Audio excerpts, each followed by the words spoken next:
સુરતમાં આમ આદમી પાર્ટીના 2 કોર્પોરેટરો સામે એસીબી અરજી.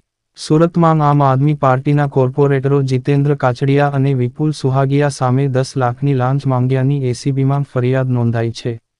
પે એન્ડ યુઝ પાર્કિંગના કોન્ટ્રાક્ટર પાસે લાંચ માંગી હોવાનો આક્ષેપ છે.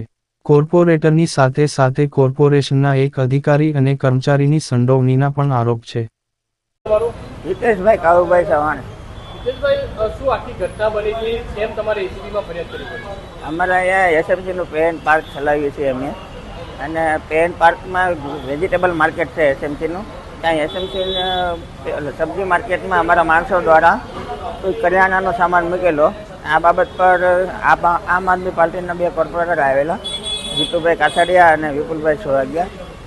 એને પાર્કિંગમાં રાઉન્ડ મારી, પછી વેજીટેબલ માર્કેટમાં રાઉન્ડ મારી કે આ સામાન તમે મૂકેલો છે.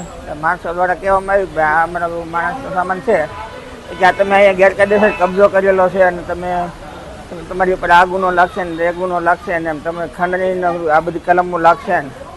પછી અમે આવી તકરાર કરવા માંડ્યા. પછી અમે એમના મિત્ર અને અન્ય કોન્ટ્રાક્ટર છે એને બોલાવેલા, ભાઈ આ બાબતની તકરાર કરે છે, જરાક તમે આવીને મળી લો ને ભાઈને શું છે. એ ભાઈ એને મળવા ગયા હતા. એને એવું કીધું કે ભાઈ કે પતાવટ માટે 11 લાખ રૂપિયા થશે. પતાવટ માટે પછી તો એ પાછા અમે પછી એમ કીધું 11 લાખ રૂપિયા થશે, એટલે આપણે ના પાડેલી. પછી પાછા બપોર પછી પાછા અધિકારીઓને બોલાવ્યા ઝોનમાંથી કે ભાઈ આ લોકોએ અહીંયા કબજો કર્યો છે ને આ છે ને તે છે ને.